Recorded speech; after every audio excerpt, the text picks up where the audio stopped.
Welcome to Manhwa Recaps, spoilers ahead, watch out, and take care. Huge shout out, and a special thanks to my Patreon and channel members. This video is sponsored by myself. I just opened up a Patreon for those of you that want individual chapters for manhwas, or shorter daily uploads that aren't enough for full-length parts on the channel. Link will be in the description, and pinned comment. Sorry for the interruption. The series starts with a woman asking someone what they're doing, calling them a worthless piece of shit.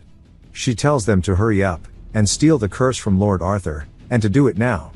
But he says he's already at his limit, though he has no choice, so he proceeds with doing it, and steals his skill. We learn that his name is Crash Valheim. He was born into the strongest family line, but it's nothing but a curse to somebody like him. It's funny because he has the power to steal curses. Among the heroes standing against the world's corrosion, he was the man who stood along with the blue sky. As he falls to his knees spitting up blood, everybody starts flocking to Arthur, telling him to drink potions. Arthur looks up into the sky, spotting a monster riding a horse that is shooting literal meteors down. He looks completely unscathed. Arthur asks if they really are going to keep fighting this Blue Death Knight with only this many people. He drops his sword, saying it's impossible, and tells all the people with him, because they're about to leave. Crash asks what he's doing, wondering if he's really trying to run. Arthur tells him that this needs to end right here, and right now. The hope of this world has been severed, and now only ruin remains. Crash asks if he's really going to give up after everything they did to bring him this far, as countless people have died for this. But he laughs it off, saying that's because he's been too busy fooling around with those women, and he's lost his mind. One of them tells him to shut his mouth, as Arthur's done nothing but his best. Her name is Sigrun Iphania. She's the third princess of the Iphania Empire. She reminds him that he's just a piece of shit who can't do anything but steal. Crash says it's rich coming from somebody like her, asking where she gets off talking to him, when he saved their lives. They wouldn't have even made it this far if it weren't for him.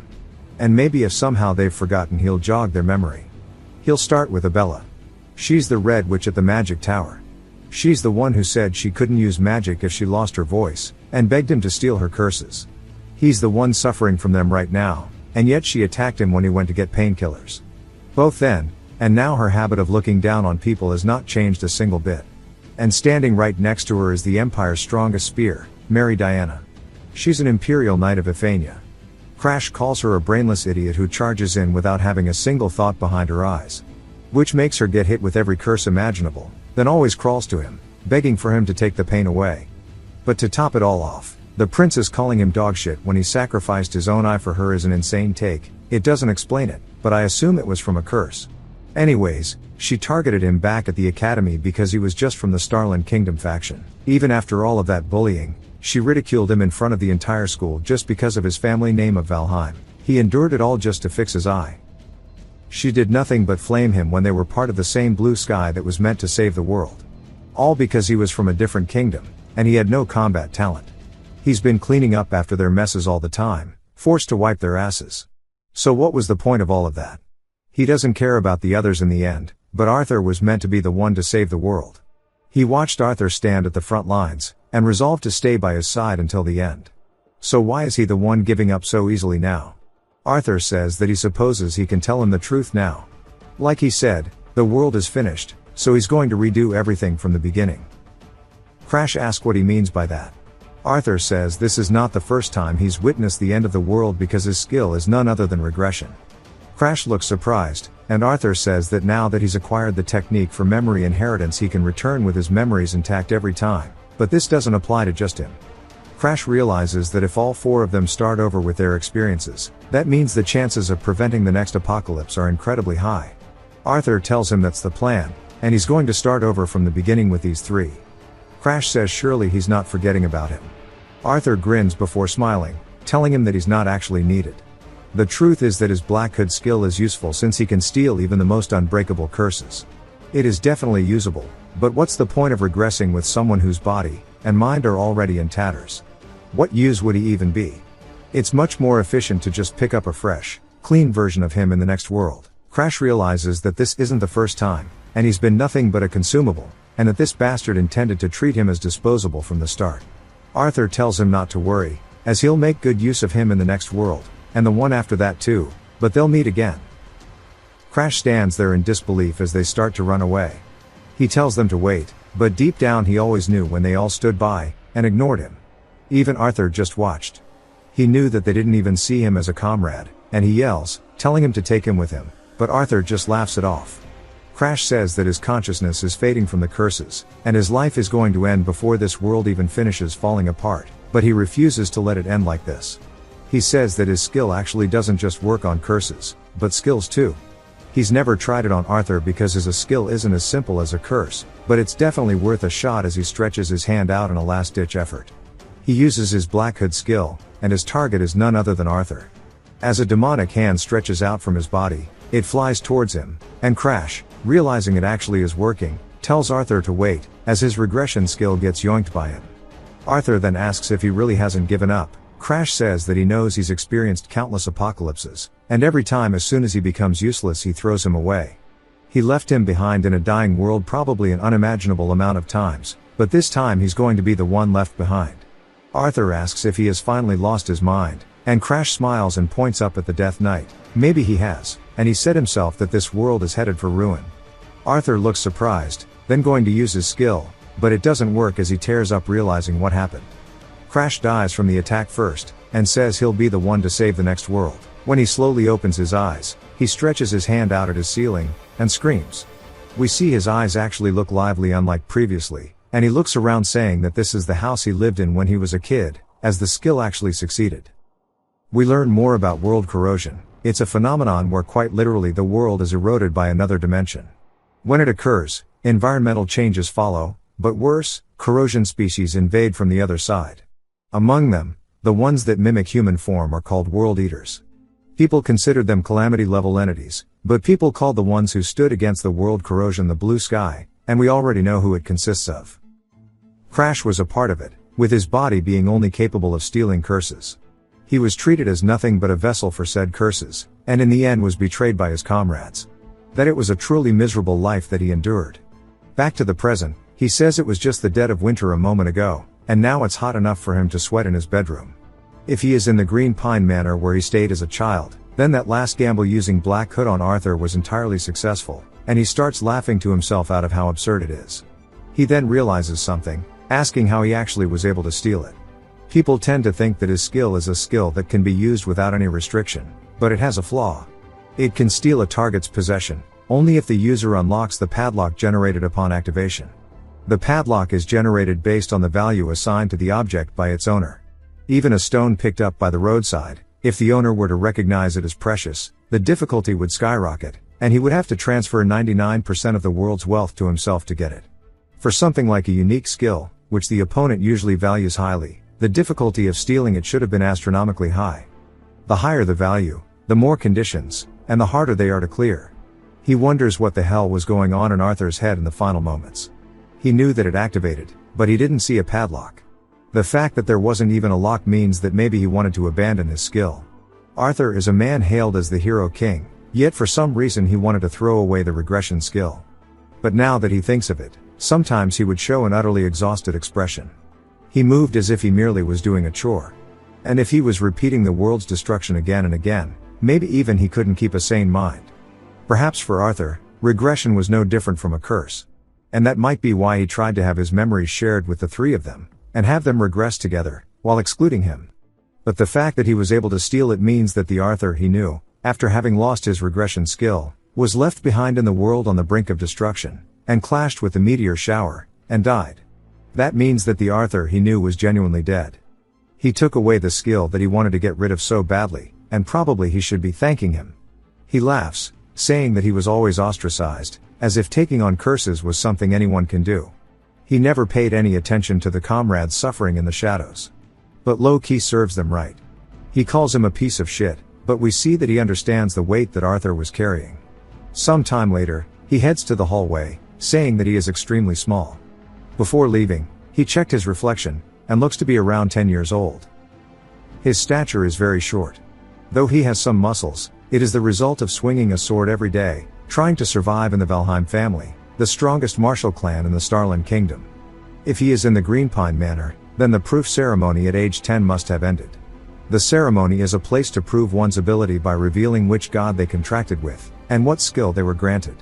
The more excellent the contractor, the higher the rank of the god, and the direct lineage of Valheim was always treasured. but he was the sole exception. He had zero martial prowess or talent from birth, because no god chose him. After that, he was kicked out of the house, and sent to the Greenpine Manor, where the failures are driven away too. Now only he, the biggest failure of the family, understands the fate of the world that is to come, an apocalypse that not even his entire blue sky could stop. He wonders if he could even do it, as that is a monumental task that he now must face. We see him shaking, but he resolves himself, saying he can't whine. It's not about whether he can stop it, he has to, because if the world ends, he too will die. There is no other choice for him now, this is the only way forward. And the first step to preventing the apocalypse, but before he finishes his thought, the butler approaches him. Crash says that his name is Ariad. Ariad asks what he's doing in this place, and Crash says that he forgot he would be alive at this point. He's the only butler in the manor, and he's so excited to see him. Ariad was the butler who took care of a failure like him, but also, he knows the truth. He asks Ariad when he plans on using the poison that his brother gave him, because he is the ringleader who fed him poison when he was 14, and taught him the first betrayal of his life. We get a flashback to his previous life, as we see a girl send 4 men flying into the air with a single strike. Everybody watches as they land behind her, they are all impressed, asking if she's really only 15, as the knights can't even touch her, and the title of Sword Saint is not just for show. Her name is Charlotte Valheim, and of course she is Crash's older sister. While everybody's talking about how she's a once-in-a-thousand-years talent, they say that the Lord must have such high hopes for her. It's only because of her that the family seems to have guaranteed success. His half-brother is listening to all of this behind them, and his name is Belican. He's furious, saying that he's going to wipe out that entire bloodline. But Charlotte is too much of a risk, as her mother is formidable. That leaves only the useless failure he needs to rid himself of. Then discussed it with Ariad, saying that he's going to kill Crash first. And that he knows Ariad is in a tough spot, having his career path blocked off because of him. If he just gives Crash a single drop of this, his daughter's treatment and all of his money problems will be solved. But now he knows this, he wonders why is he hesitating. Ariad says that Crash is someone he's raised as if he was his own son. So how could he do that to him? Belican sighs, asking if he's really going to choose someone else's child over his own biological flesh and blood. Frustrated, he can't really deny Belican's graces, and says no. Later we see blood being spit out across the floor. As Crash stretches his hand out with a broken voice, we hear him crying out to Ariad, who's choking on his own blood. Ariad apologizes, and Crash explains that day that Ariad was supposed to carry out his assassination.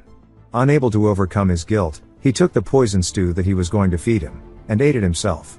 He tells Crash that he's precious as a son to him, and he wonders why he would even agree to this in the first place. This is how he passed away. Back to the present, Ariad asks what he means by poison. Crash asks if he really thought he wouldn't know just because he's a failure. Ariad looks worried, and Crash wonders if he'll end up cornering him again. Crash says that if he's going to keep playing dumb, then so be it. If he hadn't been a failure from the start, then he never would have been given those orders. Ariad says that he thought he would only blame himself once he learned that he had betrayed him, or that he would cry in anger. But Crash did neither of those, and he offered for him to follow him. Which means that he's changed from the young master that he's known. Some time later they stop in the library. Ariad looks around, wondering why they're here. Crash knocks on the wall and points at it, telling Ariad to cut it for him. He's a butler of the family, so this should be light work for him. Ariad says of course, and he starts to widen his stance before grabbing onto his blade, channeling it with aura. Now that it's ready, he swings, cutting the wall. Crash says that's a pretty clean cut. Ariad asks why there is a passageway like this, but Crash just tells him well done, and enters. Ariad says it's just as he thought. He's completely different from how he was yesterday. He has an aura that strangely reminds him of the Lord.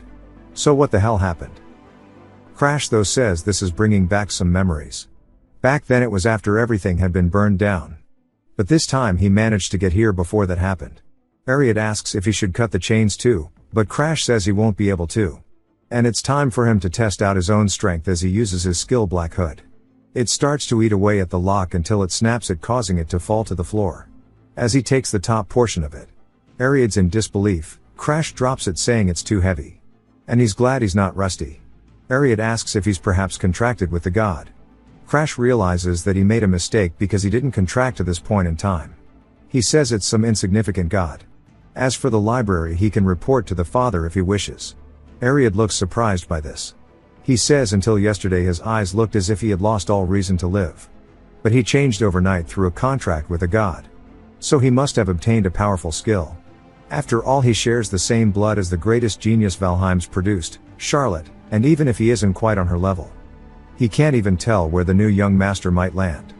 He gulps, then calls out to him, saying that at least until the very end, until whatever he's trying to do is finished, he won't tell a soul. Crash realizes this is bad since it's a butterfly effect. He acted differently from the past, so now unforeseen events are occurring. The current Ariad is different, but the one who betrayed him will always live in his memories. Maybe Arthur suffered from this discrepancy as well. And that's why he thought regression was a curse. Crash says if he cures Ariad's daughter's illness, he should swear loyalty to him. But this is a good chance for him to increase the number of pawns he can use while he's here. He tells Ariad to do as he wishes, but he'll leave the daughter discussion for later, since going into the secret library is his priority. As it starts to open, there's a bright purple light. Crash looks shocked, and narrowly avoids the attack that flies out of it. He starts panting, saying that he's endured so many curses of world corrosion, yet this still makes his skin crawl. There's no doubt that the secret tome he's looking for is here. As he spots the one with a faint purple glow, he says the secret library of the pavilion has a book where his ancestors, who were called failures, and the family recorded their techniques and memories in their entirety. It's not a skill but a product of humanity. A place where they kept the secret tomes to reach the pinnacle. At first it was a place anyone could access, but it became a secret library due to one person. And that is the worst failure in the history of Valheim. Damaris. While he was known as the greatest failure of the family, he also was consumed by world corrosion and became the strongest, to the point that he could never be touched by a single person. The secret tome left behind by him is now in his hands as Crash tells his ancestors he's sorry, but it's his turn. We learn more about Damaris. Specifically, that some of the world's most powerful warriors challenged him. He was a wall they couldn't even start scaling. He has something called extreme blood. It was because he incorporated the world corrosion into his body, and possessed a mad secret art to wield that power. Half of the book was burned, so he didn't understand why Damaris ended up like that. He wonders if maybe he went crazy because he couldn't control the rampage of the corrosion. When he thinks about it, previously he was hit by the curse of world corrosion, but was able to weaken it with his own skill, and somehow endured by offsetting it with other curses. If the same principle applies to the rampage of the ultimate blood venom, and he steals a curse that controls the rampage to offset it, he would be fusing his power with Damaris's, creating something world-defying, and he would become an unfathomable being. Crash then tells Ariad that from today on ensure that no one enters the pavilion, and that is a direct order. He says understood, and walks away, but while he does, he thinks about it again. He turned a blind eye to his mistake, so he's going to repay that kindness, and he'll refuse the proposal from Belikin because his young master is Crash. Belikin is absolutely furious, asking if he's really refusing his proposal for that dipshit. They can't keep trash like that in the family. Both of the children from that bloodline need to be eradicated, and if not for that woman's filthy blood blocking their path, he and his sister Lilish would have kept their positions in the direct lineage. Frustrated, he yells out for his own butler. He tells him to go to where Crash is right now, and to find out why the butler changed his mind. He says that they can't enter though. Belikin asks why, and he explains that Crash's butler Ariad has sealed the entrance, preventing anyone, even if that were the family head, from entering the pavilion. Belikin says there's no way he's that crazy, and that the arrogant failure has to be up to something. As Crash is meditating, he says that he's finally reached about the expert beginner level. He explains how the levels work, and that there are several stages. The first stage is Aura User, the state of having just learned it. The second is Aura Expert, the stage with the most aura users, and also the boundary that separates the ordinary from the genius. He's only just reached the realm of the ordinary, while Charlotte, who is only 2 years older, is an aura master. Her talent is truly outstanding, but even Charlotte, an extraordinary monster, was powerless before the face of the destruction.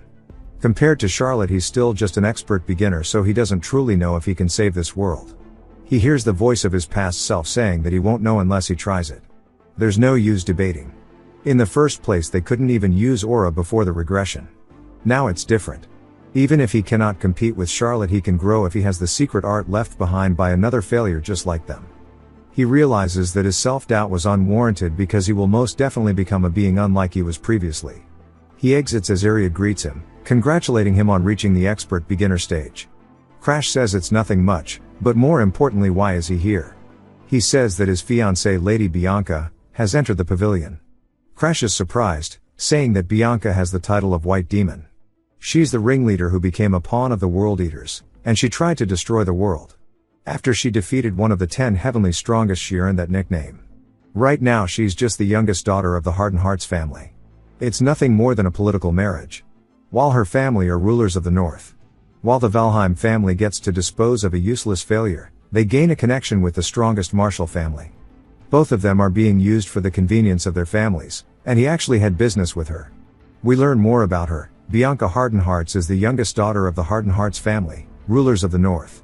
Because her mother was afflicted by the curse of world corrosion before she was born, she has been under the curse of the snow doll, meaning she's been devoid of emotion since birth.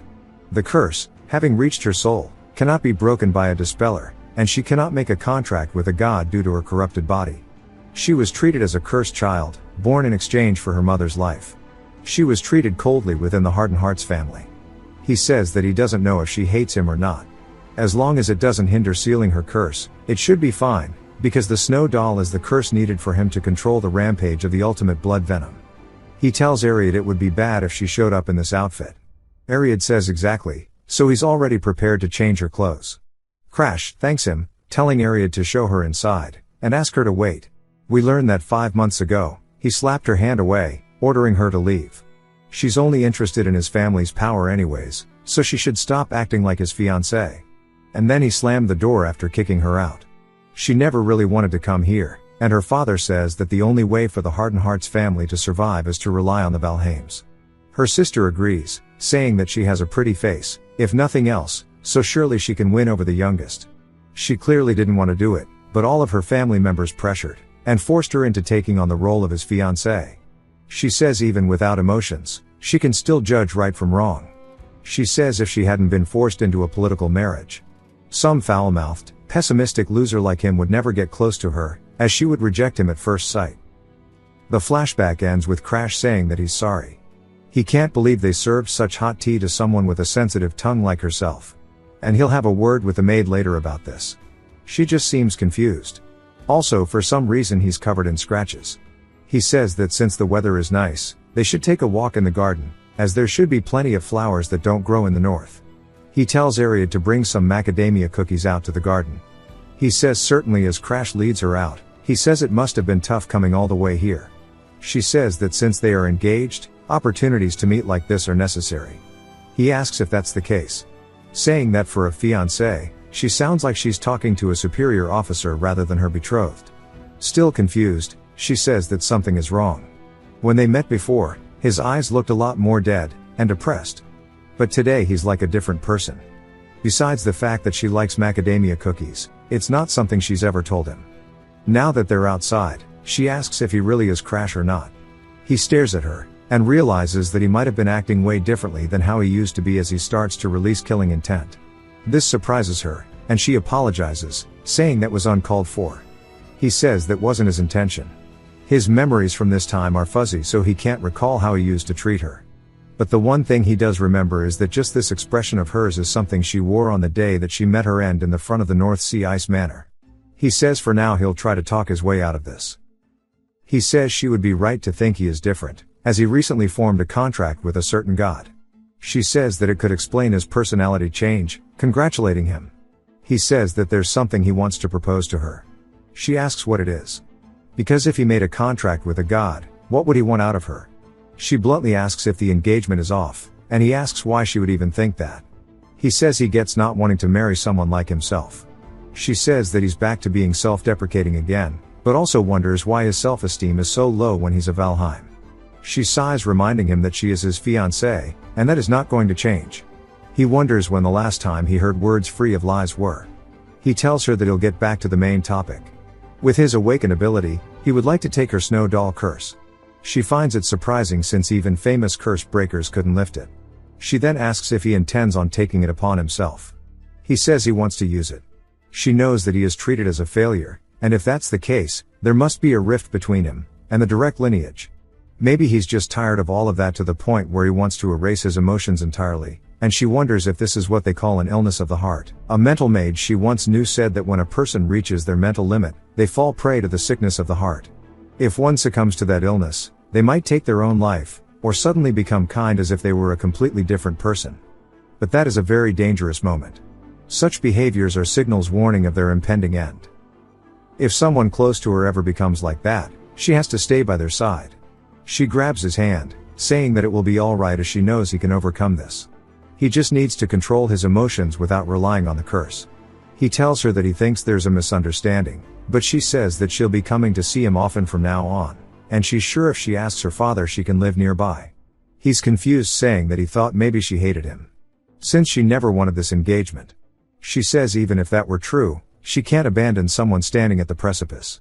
Realizing that she's not denying not wanting to marry him, he says he gets that she's the type to rush head first into things once she sets her mind to them, but she's making a huge misunderstanding. If she won't let him have the curse, maybe he should try activating his skill in secret. As he uses Black Hood on her, it starts to wrap around her, stealing her curse, but generates an unlocked condition. We finally get to see what it looks like because he looks horrified by it, as it tells him that he needs to become her friend. But there's also another lock. He says a double lock is troublesome, since it's a curse she's held ever since she was born, that's recognized as part of her body, and has been assigned a value, even though curses aren't meant to generate locks. The unlocked condition is to become friends with her. That's even harder than becoming her fiancé. She doesn't have emotions, so she rarely shows interest in anything. That said, sending her back to Hardened Hearts would only hasten the time she becomes the White Demon, so he'll keep her by his side, and look for an opportunity to unlock it. If he can prevent her from turning into the White Demon, and get his hands on the Snow Doll, it's killing two birds with one stone. Right now, doing as she says is the best method. He grabs her hands back, saying that makes him happy, and is grateful to be able to see his fiancée so frequently, but she says that she'll go confirm with her father in return, and he sees her off a little later. He says it'll likely be another month before she comes back here, and he should read as many tomes on secret arts as he can until then, as things are going to get busy. Literally the next day, he opens the gates to people dropping boxes off as a carriage pulled up, delivering it all. And she greets him, saying that starting today, she'll be living at the Green Pine Manor. Some time later, Crash wakes up looking over as Bianca is drooling. He asks why she's sleeping here again, as if she's seen with somebody like him, people will misunderstand. She wakes up saying good morning, asking why he's here, and he says that's his line. He then heads straight to training, saying that it's already been a few months since he started living with her. After she arrived here, saying that she would be in his care, he was surprised that she moved in already. She says that her dad told her it wasn't a problem, and gave her permission instantly. But Crash was more so asking if she was okay living away from her family because she's only 12. He says that since she has no emotions, her affection fades too, and maybe she doesn't have any towards her family, but this might be a good opportunity to become friends with her. As they're walking, he says that happened in the summer, and it's now already winter, and the year is almost over, which means that the opening of Ra'urn Academy is getting closer and closer.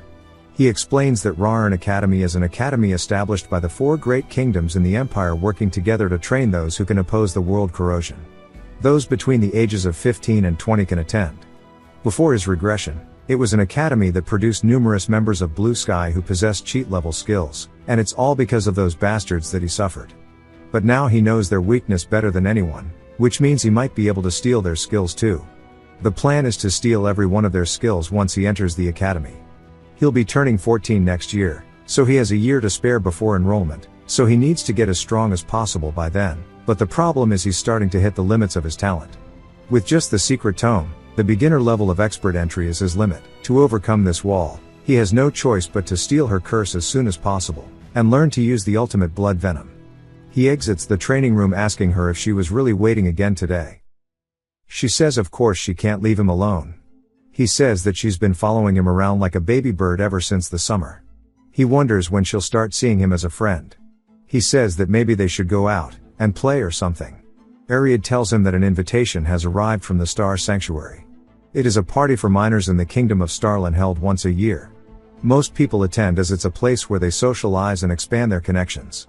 Unless it's an exceptional case. He says that he actually forgot about it, thanking him for the explanation. Since he was a shut-in before his regression, his memories of this time are fuzzy.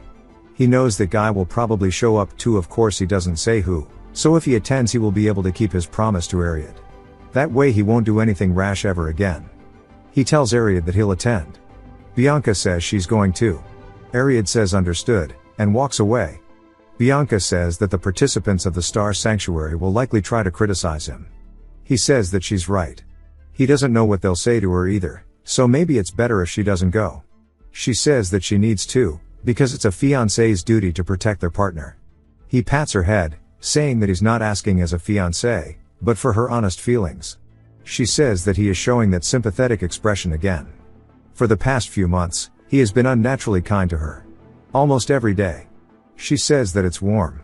She's never been treated this kindly, even in the Heart and Heart's house. To the point where she can't even remember how terrible her first impression of him was, because he's kind to her, and she doesn't dislike him now. She says that she'll go with him. Not as his fiancé, but of her own will. He smiles, saying that he understands. Some time later, they're in the carriage, and he overlooks the pavilion where the party will be held. He says that it's a crazy area they rented out, and it's the most famous tourist spot in this area, asking if they have just straight fuck you money. The reason nobles are respected in this world is because they can fight the world corrosion in place of the commoners, and yet these people who are obsessed with parties instead of training are meant to be their future. He doubts there are going to be many decent people here at the sanctuary. Everybody announces their arrival, and everybody instantly starts flaming the two of them, calling them failures, saying it's a waste for Bianca to be so pretty when she's cursed. But it fits that the two failures are engaged. Crash gets annoyed, and one of the other kids says that somebody interesting has arrived. Crash explains that these are some real nobles.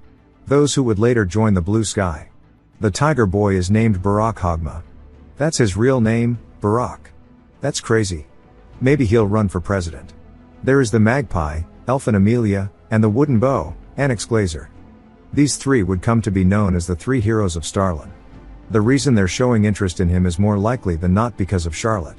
We get a flashback to her telling Crash to listen well, as she had all these people talking to her just because she was wearing a dress like this. And it was a shame that nobody could defeat her. And it might as well be called a trash heap. It was boring, so she's not going next time. That's how she bragged that day about it. And judging by the atmosphere, she's probably already gone on a rampage. Bianca tugs on his arm, saying to ignore all the voices around them. He says that he was only remembering what she said, and that it seems she doesn't care she was bad-mouthed too. And it's surprising that she's worrying about him in a situation like this. He tells her that she doesn't need to worry, as he doesn't care. And he says that a pretty interesting guy should be showing up soon. The announcer says that darling Dan Phalion has arrived. Crash says speak of the devil, this is the most eccentric person among eccentrics. As Darling greets everyone, he explains that Darling is the lord of the alchemy castle. We get a flashback to his previous life when he first met Darling. Darling said that his whole body is covered in curses. Wondering what happened to make it this bad. Darling then grabbed his cheeks saying that for corrosion-type combat curses, they need to combine this and that, but this looks like it'll be possible. Then ask if maybe he's interested in becoming a test subject. Either way, Darling is a guy. Crash doesn't respond and Darling says that he's just going to go ahead and start. Then Crash looked horrified as Darling started to come in with a kiss. He uppercutted him, asking if he's insane. This was his first encounter with a man who would later be called the king of alchemy and the best in the world. People started greeting Darling and some people even jokingly called him a weirdo. Crash says there's no way that attention seeker wouldn't come to a place where people his age are gathering. He then walks over to a table and gets off a bunch of snacks and hands them to Bianca telling him to wait. She pouts saying okay and he starts to approach Darling. Darling says that he feels like he's seen him before. Crash introduces himself. Darling says that he does resemble Charlotte a bit and asks if he's really Charlotte's younger brother but wonders what business he has with him and if maybe his looks caught his eyes. Crash says recently it seems that he's been sniffing around about world corrosion and maybe this will spark his interest a little bit. Darling says that he's a provocative kid but since he's piqued his interest to prepare himself. They head to another room, and Darling asks Crash how old he is. Crash says that he's 13 asking if it's that important. Darling grabs him practice sword saying that he looks young but his aura is totally different. Crash says inside he's an adult who graduated after all but tells Darling he doesn't have much time so he'd like to get to the main topic quickly. Darling tells him to speak bluntly then and throws him a sword telling him to catch. Crash is surprised. Darling instantly comes in for an attack. He blocks it and Crash asks what the hell Darling's doing. Darling says that he has met Charlotte's younger brother and he just wanted to see his skills firsthand. Crash says that he sure is troublesome. Darling then says that he thought he had something to discuss and to go ahead and say it because he's listening. Crash gets annoyed and sends his sword flying. Darling says that he thought he was meant to be a failure with no skills. Crash says despite appearances he trains every day. But this is tricky since he's having to use secret techniques against a scholar and maybe he should shake him up a bit. He tells him he could help his research on neutralizing curses. Darling asks what the hell he knows about alchemy for him to say he'll cooperate with him. Crash readies himself and closes the gap, putting the blade to his throat, saying that their research to neutralize the curse of the World Eaters, which dispellers still haven't been able to break using other curses. To become a first-class alchemist, Darling has to prove that research and that he'll help him with it. With his skill. Because it steals curses. Darling realizes that he wasn't just a failure with no skills and smiles, saying if what he says is true, it's a perfect opportunity to simultaneously prove the supply and demand and neutralization of curses. Asking what he needs to do in return. Wondering if maybe he needs a boyfriend. Crash asks what the hell is wrong with him, saying that he's just going to acquire several curses in the future and he wants him to make medicine to reduce those curses. Darling says that's his specialty, and Crash says stealing skills alone isn't enough. Even Blue Sky, who could use cheat level skills, couldn't prevent the destruction. So a failure like himself has to use every means possible, be it medicine or anything else. Darling says that he heard he lost his motivation from being constantly compared to Charlotte, but it seems that's not the case. One is an overwhelming genius and the other seems to be a twisted person, and he starts to blush, saying that both siblings are great. But he has a question. Asking if he's soon going to be joining Reincarnation Academy. Crash says that's obviously the right choice and he starts to get the shivers. But Crash is joining to steal skills. Darling says if that's the case he'll do everything, mixing medicine or whatever, and if it involves curses he welcomes it. Crash says this guy has not changed then or even now. Crash says that apart from that there's one thing more he wants to ask. It's about the discoloration disease. Darling says that incurable disease makes the skin turn blue and black and eventually leads to death. Crash asks for medicine for it and Darling is confused, asking if maybe he doesn't know what the word incurable means, saying that's impossible even for him. Crash says even so he ends up doing it and sighs before sticking his fist out, saying that he knows he can do it. Darling says that his pride won't let him say no and fist bumps him. Crash then says that when the medicine is complete to drop it off at his house. Darling says he'll deliver it himself then, and Crash says that something's been bugging him for a while, saying that he thought he liked his sister. He says he likes Charlotte very much. Crash then asks why he brought the boyfriend thing up, and Darling asks if he really doesn't understand, but realizes that he's still a kid, so says that he probably doesn't, but he likes men too, since he swings both ways. Crash starts to get the heebie-jeebies and runs, saying no. Darling tells him to wait, and Crash says that he was that kind of guy now that he thinks about it, since he tried kissing him. When he exits he sees there's a crowd forming outside, and Crash realizes something's going wrong as we see somebody grabbing onto Bianca so tightly they hurt her arm. Crash flies in and kicks the dude in the face, sending him flying backwards, and he asks him who the hell he is to forcefully try to take his fiancée, and he better explain himself. The guy asks what he means by forcefully. Crash says that he was trying to lay his hands on a 12-year-old girl, calling him a piece of shit for being into that thing, asking if he's on the Epstein files. The dude says that he has no idea what he's talking about.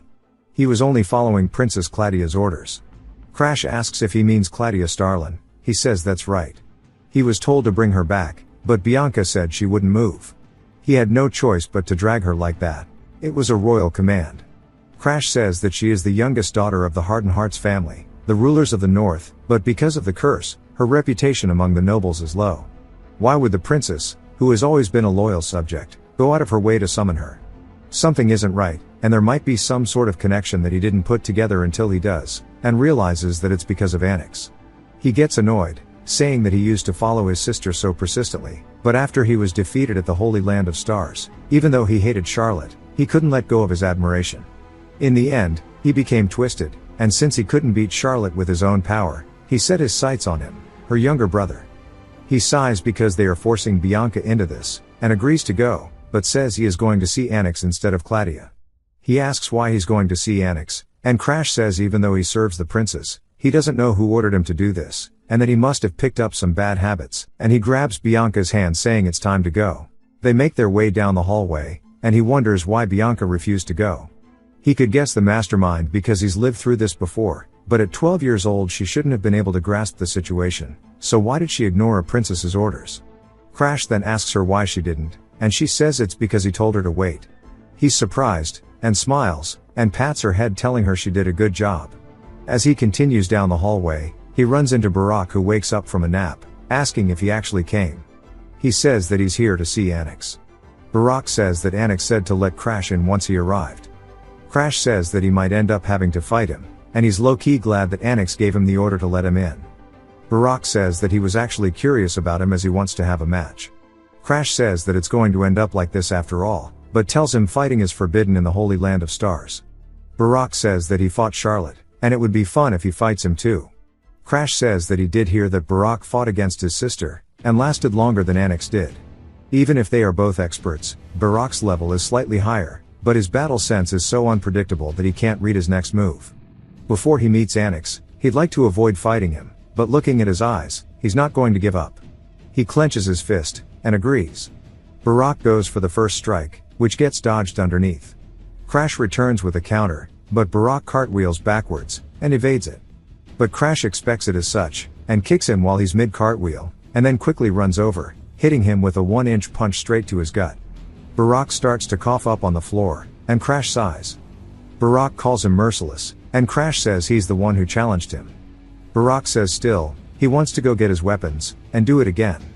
Crash asks why he's even thinking about his weapons because he can't go on anymore. Barack begins to bleed out of his nose profusely, asking what he means before falling over onto the floor. Bianca asks what happened. Crash says he used a secret Valheim technique on him. Long ago, a failure of the family devised this punch, and it's a secret technique that delivers maximum destructive power through the shortest distance. If the conditions are met, it can even cause internal damage.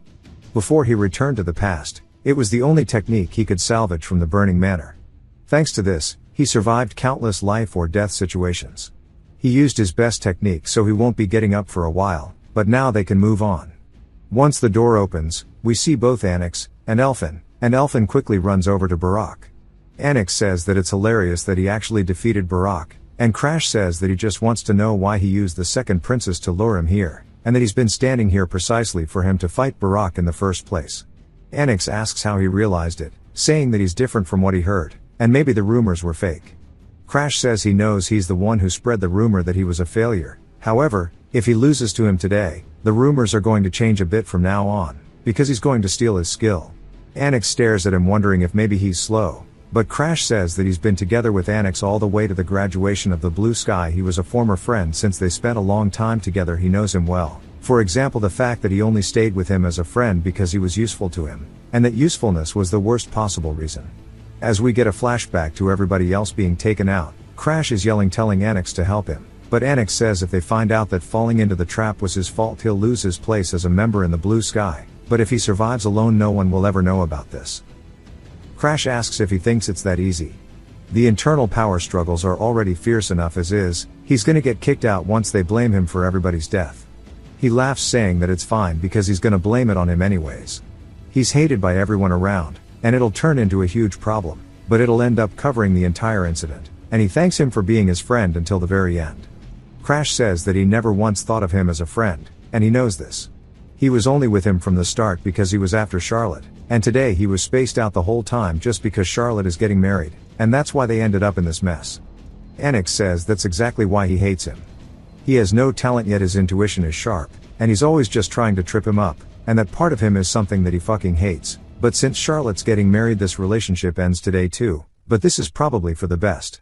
After all, Charlotte wouldn't want to hold a funeral alongside her wedding, so he'll give her exactly that. Crash starts to slip, and wonders if it's really going to end like this. Instead Arthur saved him asking if he's alright, and that is how he ended up on his team. Crash says that was the beginning of a new misfortune, but regardless Annex was expelled from the Blue Sky due to Arthur's testimony. It pissed him off and he was even rejected by the princess he went to marry out of desperation, but what about now, why is he after him? Annex then says that his face and the way he speaks really resembles Charlotte's. He tells him not to speak his sister's name so casually, and if he thinks that he and his sister are alike he'll prove him right. He's the type who never backs down from a fight. Annex smirks as Crash leaps in getting blocked by a tree. He then uses it to pivot around and goes for another attack, but gets blocked once more. This time it grabs onto him and flings him into the air before sending him back towards the ground. He manages to catch his footing in front of Bianca, and says that as he thought this is a pain. Annex says that he'd be better off using a weapon if this is all he has. Crash explains that this is their secret technique, the heaven toppling wood style. It's a special secret technique that strengthens plants with aura to manipulate them at will. By using a recovery skill to proliferate the plants one can compensate for the technique's limitations. Crash says if that's the case as he takes one of the tree branches he says that he'll use his own wood against him. He laughs saying if that's the case to try defending with that branch. As he bobs and weaves between all the attacks, Annex is speechless that he actually dodged that. He says that it would make sense if he was a genius like Charlotte, but a failure like him. He wonders if maybe he awakened his mind's eye or something. Crash though is no different than a natural enemy to Annex because he saw his abilities until he was sick of them before the regression. He closes the gap asking if he's distracted by Charlotte again. Annex gets pissed saying that just because he was listening quietly. He summons something else. Crash backsteps, and he tells him that he needs to watch his mouth as there is now a giant standing behind Annex. He tells him to be careful from now on. Elfin comes back from inside saying that he must not do it because if this hits him directly the consequences will be irreversible. Crash closes his eyes saying among the books in the manor there was one that was the thinnest of all. Its author was an ancestor who swung his sword continuously until the age of 80. He possessed no talent simply, but he was a man who endlessly repeated mundane practice. The manual written in his final years was short, merely documenting his practice, but the technique required a state of unity of self and object, a realm unreachable through brief martial study. However, since he has been driven into similar situations countless times due to his curse, he is able to comprehend his ancestor's secret technique. The sword becomes he and he becomes the sword. As he cleaves down forward, it cleaves the giant and every attack in between.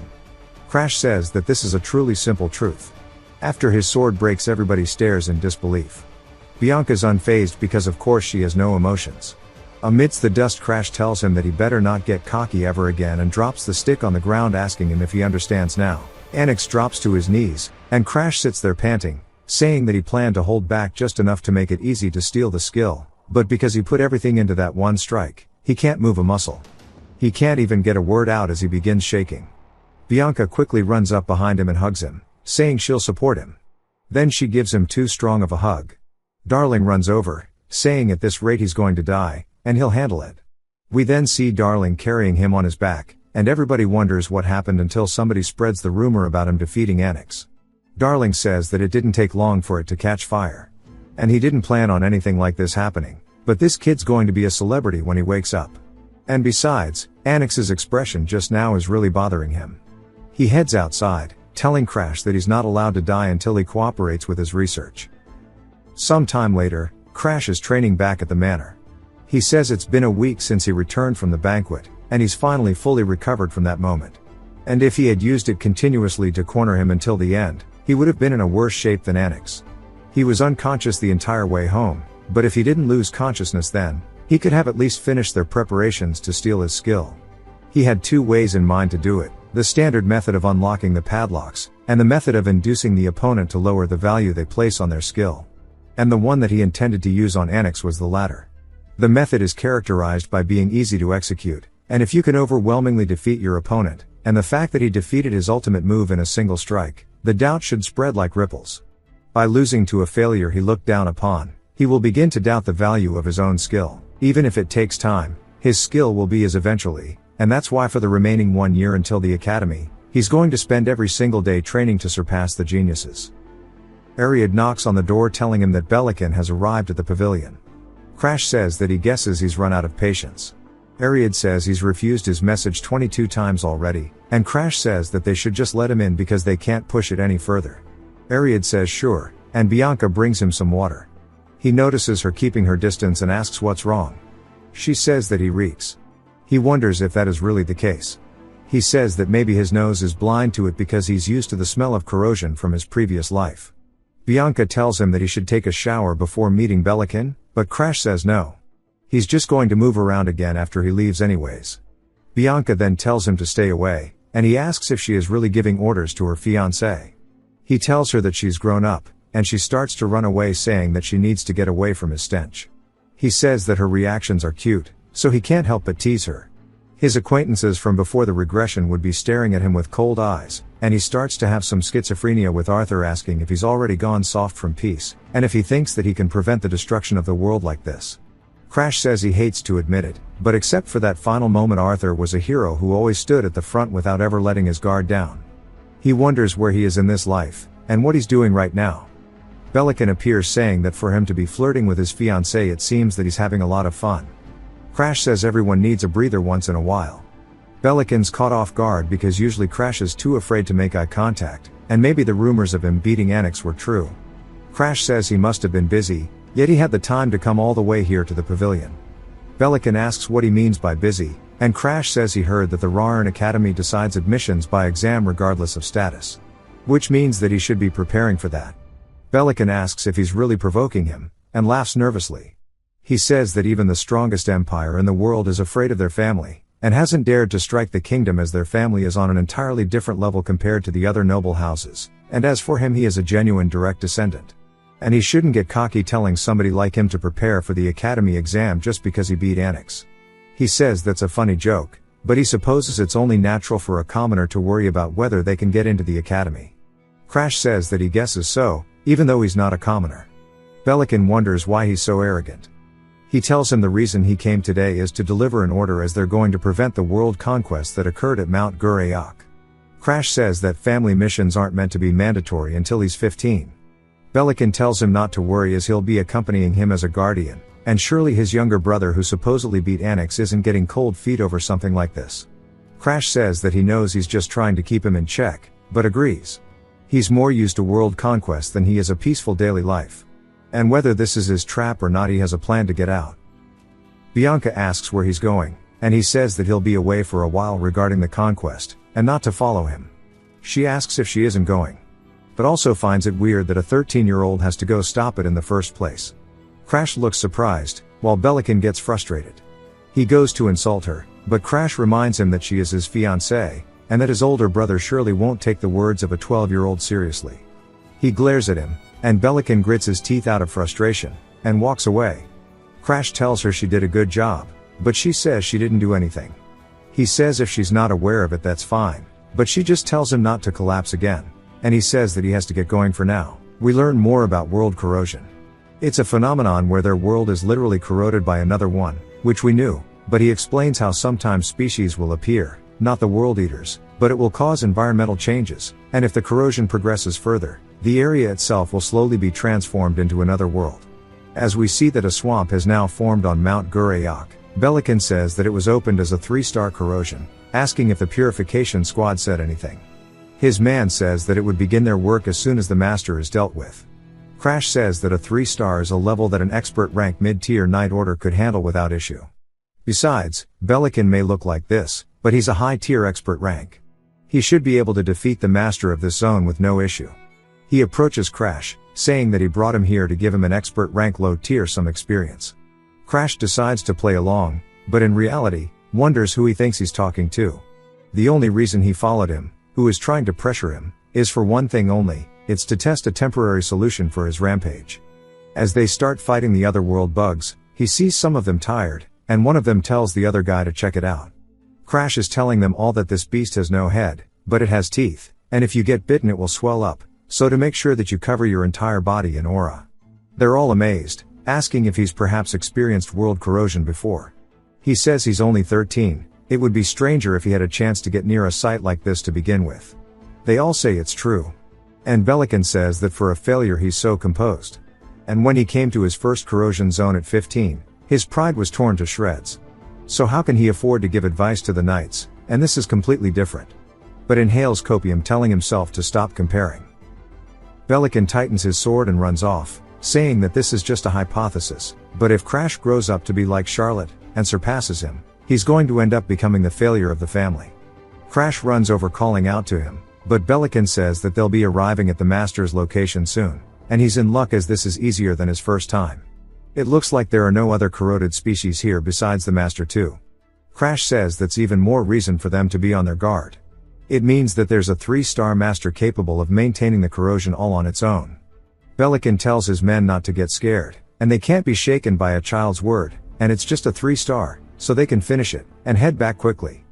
Crash says that they'll figure it out by themselves, and he should focus on what he needs to. As he looks off in the distance, he says he can see the energy of the world corrosion, and it's clearer than before his regression, thanks to him mastering Damaris's technique. He just needs to inhale this. As he takes off his mask, he starts hitting a fat puff of it, and his eyes go bloodshot as he starts to vomit blood. They all ask if he's okay, and he says that he's fine. Belican tells him that it's because he's pushing himself on his first trip, and he can give him a piggyback ride, but Crash says he's okay. He's only coughing up blood because the corrosion's energy is like a potent poison, so it is to be expected. Even so, he has no choice but to endure it. And the entire point behind this is for Damaris's technique. He begins to follow the secret manual, and begins mixing his aura with the corrosion's energy. He has to circulate his aura without stopping, and treat it like a great river, as it'll eventually merge with the river, creating a new color that cannot be painted over. This is the after effect of the rampage. When he opens his eyes, we see them turn completely black, and he starts to stumble. He looks down at his hands, saying that he wouldn't have been able to withstand this with a normal mind, and it's about time he used that secret art. After Damaris was thought to have vanished from history, a blind ancestor discovered the secret archive. However, due to his blindness, he couldn't read the manuals. He had no choice but to close the door to the archive so that someone like him would not appear again, and he decided to leave his own manual there. The name of that secret art is the sixth sense. It's a supersensory perception that feels all sensations through aura. For now, he can only extend it to about the length of his joints, but even this is enough to know where he is. The place he's at right now is not a world covered by the rampage. Since it is thinning, he was able to overcome it with the sixth sense. Of course, it's just a temporary solution, but if he's able to absorb the energy of the corrosion, the rampage could occur at any time. In that case, he still needs to get Bianca's snow doll curse. Even if it's just a stopgap measure, it doesn't change the fact that he was able to endure it. He then starts to get a bone-chilling feeling, and turns in horror, as what he witnesses is an eldritch creature staring straight into his face as it opens its eyes. Its body begins to morph and warp, and Belican screams at the sight of it. Everybody's alerted to the fact that this is the master, and we see it has a giant head at the bottom. It starts to roar. Belican and Crash realize this is bad, as this is called the thousand-faced demon. Belican yells, telling everybody to prepare for battle. Belican is the first to use his skill, and we see it coating his blade with fire. The skill is named Ignis. Other soldiers say that it's always magnificent to behold, and it's not just that it's destructive, power is immense. It's a skill that incinerates its target, whatever it may be. Crash stares at the skill, saying that this actually burned his arm in his past life. Belican showed him the difference in power, and how he didn't want to waste time on a trash like him. Before his regression, Belican was completely insane. But he wonders if that's the case right now. He starts to use his skill, hoping that he has not changed a single bit, just to check the padlock. But one of the soldiers gets his face ripped off by the demon, and the other one yells that it's a face-eating curse. Even the seniors are struggling against its 8 arms, and there's no way apprentices like themselves can avoid the curse. One of them says that their only choice is to run. But Belican yells, telling them that they need to stay strong, and attack. As he unleashes his attack towards the demon, it catches it on fire, causing it to scream in agony. He tells them not to give up, as he's going to create an opening. Their eyes light up once more, and they realize that the monster can't even fight back now, and they just need to follow Belican. Belican smirks, wondering if Crash is still watching, and spots him far off on a rock, but wonders why he's staring at the demon instead of him. Belican turns back around, seeing the demon crying tears of blood. The screams start to sound more and more agonized. He realizes something is wrong, and at this rate it's going to become dangerous. He leaps into the air, wondering what this pressure he's feeling is. He says that he needs to kill it right now before any more anomalies occur, and orders all of his men to strike it down following his strikes. But his attack has no effect on the monster now, and he's confused. He tells them all that they need to launch their attacks before it transforms any further. It's eerie, silent, and he turns, asking why all the knights are scared by something like this. He wonders if maybe he's been afflicted with a curse, saying that he hasn't even touched him yet. But maybe this weird feeling that he's been having since earlier was the fact that it has already gotten a hold of him. As we see him right in the middle of its grasp, it goes to finish the job, and lightning begins to strike, as rain pours down. His fire gets extinguished, and he starts to panic as his heart races. He says that he's going to be killed, and screams while running away through the swamp, saying that he's going to die. The monster doesn't plan to let him escape though. Belican wonders why this is happening to him, and if he's really going to die. His doubts turn into an apparition as Charlotte haunts him, saying that it's because he's an idiot, surpassed by his younger sister. After all that bluffing, he lost his entire order of knights, and now he's going to have to run away just to save his own face. Because he's such a failure, he deserves to die. Now that the monster has closed the gap, it readies its fist, and Belican realizes he can't tank it, so he goes to block, but it shatters his arm. And his vision starts to go faint as he's looking up at the sky. When he comes back to, he's being dragged away by Crash. He asks what happened, and why he's here. Crash says that he's glad he's awake, but Belican is surprised he's alive. Crash explains that he's been watching from over here the entire time. When he saw him get swallowed by the swamp after the attack, he avoided its gaze, and immediately pulled him out, and got them away from it. Belican tells him that he can walk on his own, but Crash says there's nothing he can do. His body can't even use aura anymore, and his arm is literally torn to shreds, and that he needs to rely on him. Belican grits his teeth and grabs his blade, saying that he doesn't need help from an idiot like himself. He then hears this eerie sound of screams, and asks if the demon is still nearby. Crash says who knows. He's walked for quite a while, but he still hasn't reached the outside. It implies the world corrosion is a closed space, and that means they might not be able to leave unless they defeat the demon. Belican's heart starts to race, and he's frustrated, wondering what to do, but Crash says he actually has a secret killer technique, and it's something Charlotte passed down to him. The reason he was able to hold his own against Annex was because he had this. Belican wonders what it is, but buys it because of the fact that Charlotte's always been super nice to Crash, saying that it must be some kind of emotion she got from them being of the same mother. He then asks if he thinks he can defeat the demon. Crash says that he can. Other than avoiding the demon only to die lost in this space, he thinks it's worth a try. He understands that he can't trust him, but he trusts in Charlotte's ability after all. Belican says that Charlotte is a genius, and Crash gets behind Belican, and starts to use his ability as Belican is telling him that if it fails they're both finished, and Crash smiles, telling him that he will not fail. As the screams get closer, Crash says that the demon is approaching, asking Belican if he's ready for Ignis. He says he is, and Crash stands up, saying it's time to begin. He widens his stance and starts to take in some deep breaths, concentrating as aura coats his entire body. Belican watches in amazement as it starts to swirl around his blade. He says that not only is his concentration insane, but the aura surrounding him is something he's never seen, as it's so pure. He was skeptical when Charlotte told him to add Ignis to her secret technique, because no matter how much he practiced, he could never master that aura. So how does he? Crash then tells his brother to give him Ignis. He says of course, and shoots it onto his blade as they're starting to become fused together. His blade's now coated in fire. Crash calls out to him. Belican asks if there's a problem, and he says it looks like he'll make it in time. He doesn't need him to do anything. Belican's confused, but realizes that Crash's flames are burning brighter than his ever has, and that sword will likely kill the demon. He lost his subordinates in an instant, and can only run for his life.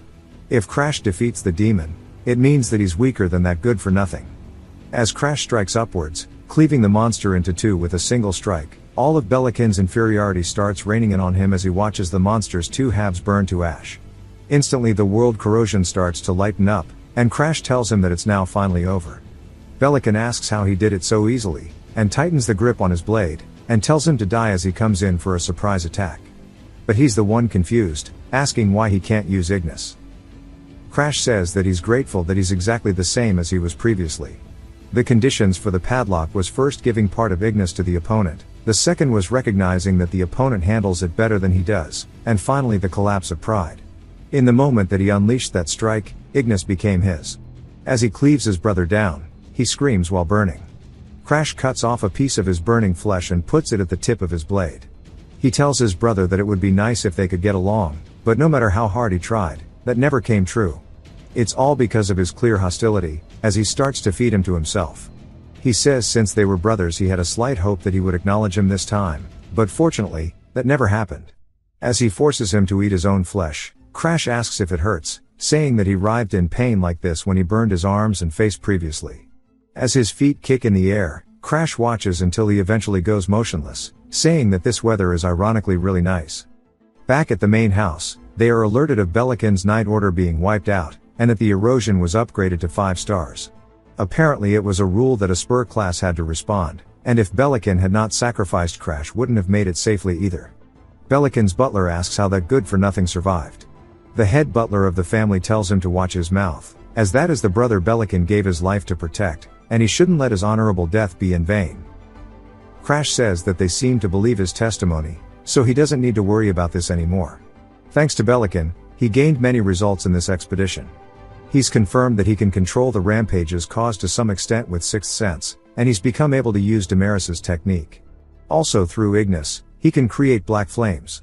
Since Ignis is a skill that can set anything on fire, he tried applying it to the power of world erosion, and it actually had a pretty good effect. The firepower of this black flame is beyond expectations, and he can use it as a trump card. While the color is ominous, it should be fine. The only remaining problem is to solve the ongoing investigation regarding the abnormal phenomena in the world erosion zones. He knocks on the door, and a woman tells him to enter. Crash says it seems they still don't know the cause at this point. Even though it's actually the work of a world eater, the main body of the eater is submerged by an eternal dream. It can only see the real world through its minions, the undead. Since it's already started moving, he might run into the minions soon. The woman welcomes him, saying she's been waiting for him. Her name is Sepira, and she is a fourth-class investigator. But Crash spots a black stone on her neck, instantly realizing what it is. He says that he didn't expect to meet her so soon when she asks what he means. He says that he knows she's undead, and he wants to make a deal with her. He will erase their immortality. She smiles, asking if he's the regressor. She was looking for something else, but she never expected to catch such an irrelevant target. Crash explains more about the immortal. Their name is Crimson Garden August. Before regression under Arthur's orders, there was an attempt to seal his immortality, but it ended in failure. Arthur says with this, the immortal will be fully occupied with regenerating his body, leaving no room to command his subordinates. Mary says that the reason the immortal had so many underlings was because his true body couldn't move due to a curse.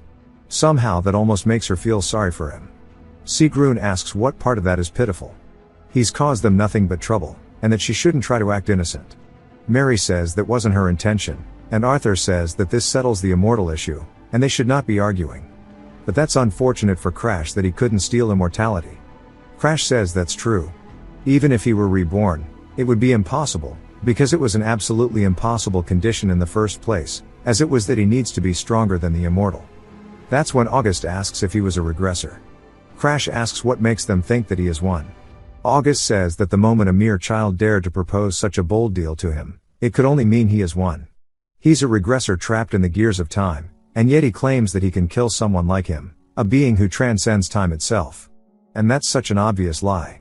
Crash says that it isn't one, and his skill can steal even August's immortality as it starts to wrap around his undead. August looks surprised. August explains that in order to meet someone capable of killing him, he's been raising the world corruption rank. Now someone who can steal his curse has finally appeared, asking what the conditions are. Crash says he needs to become stronger. The skill won't activate unless he is stronger than him. August asks if that means he wants to be his disciple. But if it means being freed from immortality, he would even sell his soul. He agrees, saying that he, the Crimson Garden August, will raise him into the strongest man alive. Crash says for him to be overwhelmed this much by aura alone, even without his true body, is crazy. He explains that August is a powerhouse strong enough to rival Arthur, with even stronger subordinates under him. With his cooperation, he can become infinitely stronger than he is now. Even if he has to borrow the power of a world eater, he wants to stop the corruption, and the annihilation in the end. He explains that Ace skill is a unique ability that only one person in the world can possess. By that principle, the regression skill returned to Arthur in this timeline, making it impossible for him to regress again by his own will. If the world is destroyed again in this life, even his existence will disappear. His hands are shaking, and he calls August by the nickname of Crim. August stares at him, and calls him by his name instead, saying to call him master, then smacks him. Crash says he's glad he can finally go home, but August asks what he means, because this is his home. Crash says he stayed here many years ago, so long ago that he can't even remember his parents' faces. His mother's direct knight, a Valkyrie, orders him that his mother is calling for him. He says she's never shown her face while he was at the manor. Maybe she heard that he changed, and grew interest.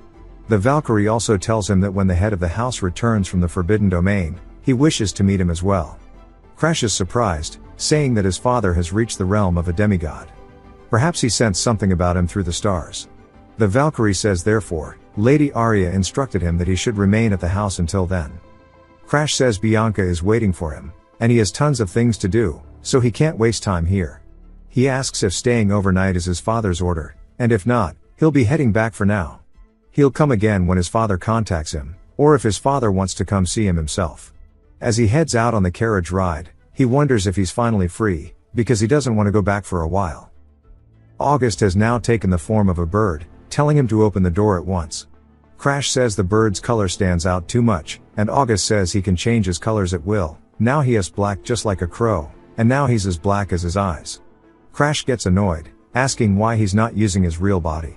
August says he knows full well that he can't move his true body, and calls him a stupid regressor once more. Of course, Crash can't tell August that the real regressor is Arthur, and he's just an incomplete one borrowing the skill. There's no need to explain that to him, though. They finally make it home, and he says there's a white chick here that he needs to be gentle with. Of course, he's calling Bianca a chicken. Bianca welcomes him back, and he says he told him, and Ariad runs over too. Crash asks if anything unusual happened, and he says that a letter has arrived from Darling. We see it's about the color change disease medicine, and that he'll be bringing it soon. Crash says he's crazy eccentric, but tells Ariad that if someone named Darling does come here, then Ariad needs to treat them with great care, as that is his benefactor. He says understood, but says that Bianca has been worried about him all the time. Crash is surprised, and Ariad says that once she heard he was caught in a corruption incident, she told him to go prepare the carriage. He says he hasn't checked her padlock recently, and we see that he's actually become her friend as it unlocks. He's completely taken aback by this. Bianca asks if there's something on her face, and Crash says no, he just wanted to introduce his new friend to her. His name is Cream. She picks him up, saying that he's soft just like whipped cream is. He says that he didn't know she liked animals, but also how does he unlock the second lock? Because it says that he needs to become her important person. He says usually when that's said it's something along the lines of parents, children, friends, lovers, but he's technically her fiancé. And lovers must be the closest possibility. August starts to fly away for dear life. While Bianca stares at him, Crash wonders if he could even become lovers with her. The conditions weren't like this before he regressed. Besides, he's still an adult on the inside. So he doesn't think this is a possible condition. August says that it looks like that girl took a liking to him, because she wouldn't let go. Crash says that must be the case, and August says that there's something else. He wants to test his strength, and he needs to go to the training grounds now. Crash agrees, and afterwards we don't see what happened, but August tells him he's pathetic. To think a regressor would have such garbage talent. Right now he's barely crawled his way up here using his past experiences and secret techniques, but that effort will be overtaken by a true genius in less than 5 years. However, that's only if they're talking about pure talent. Talent is meaningless before him, because he has his skill. If he lacks talent, he should steal it from someone else. He who could have escaped the rock bottom of the production line will be pulled up by him. He'll seize everything from a place higher than the clouds, and finally steal even his immortality from him. Crash gets excited, and says that goes without saying. A few days later, Darling arrives asking if he kept Crash waiting, calling him honey. Crash asks why he's calling him that, and Darling tells him to not be cold. Crash cuts to the chase asking if he brought what he asked for. Darling reaches into his bag and pulls it out, saying that it's finished. Asking if he believes he's a genius or not. Crash asks why he's stating the obvious, as he's always been one. Darling starts to blush and starts hugging him, but Crash tells him to cut it out. Darling says he also wanted to mention this, and apparently Annex has changed. Crash asks what he means, and Darling says he stopped training after losing to Charlotte, but he heard that he started again after the incident with Crash. Crash asks if that traitor really got inspired by him, saying that he doesn't care about him at all. And if they're done here, he should just go home. August says that he didn't think that there were other things in this kingdom besides the Valheims, but this is good, because he was going to use an elixir to strengthen that body of his anyways, and that he should ask the man with the alchemy star to brew some for him. A special medicine that increases physical stats and aura upon consumption. Crash explains that elixirs are extremely expensive, and sometimes families pass down secret brewing techniques, but elixirs were only meant for a select few, and they were out of his league back then. August says he knows the formula, so they can just walk him through it. Crash tells Darling that there's one more thing before the tournament. Darling says that he just told him to go home, asking if he changed his mind. Crash says he wants an elixir. Darling then asks if hearing about Annex training fired him up, but Crash says he fired him up, but also asks if he can even afford the materials. Crash says he'll figure it out, especially if he uses his knowledge from before the regression. August starts to tell him word for word what to say, and Crash lists it out to Darling, whose face grows more surprised, and writes it all down. He asks where he got all of this info, and Crash says it's a secret formula passed down in the family. Darling says as expected, and he'd love to try it, but the problem is how to get the materials. He can't even get his hands on the snow heat sun fungus or the golden dragon herb. First, the snow heat fungus grows in the Hardened Hearts territory. Second, the mountains are steep, and the erosion is bad, so it's almost impossible to find. Crash says he can just ask Bianca about it, since that's where her home is. August says that leaves the golden dragon herb. It's a phantom herb said to only grow near the nest of golden dragons in the remote regions of the Empire. They might be able to buy it from the black market, but if the Empire finds out it'll be a huge pain. Crash says there's no other way. He'll just have to hunt down a black market dealer. Darling says there might be a better option. There's a junior martial arts tournament held in the Ifania Empire for those under 15. If he takes first place there, the reward is the exact herb he needs. Asking what he thinks. Crash says he's of Valheim. The Empire is likely going to use that tournament for political gain against the Academy, and if he participates it'll get messy. Darling says of course he has a plan, and tells Crash to have a drink. As Crash does, his body changes into that of a woman, and Darling says anyone can join the tournament, and it'll be easy if his identity isn't revealed. Now he just has to join it as a girl. Crash screams to be changed back, and August watches. Disgusted. Crash then uses his ability asking Darling if he's messing with him, and Darling starts to cry, saying he's sorry. If you've watched till the end, comment, Control, to let me know. Subscribe for more videos like this, leave a like or a comment to help the channel out. Thanks for watching. Thanks to my Patreon members.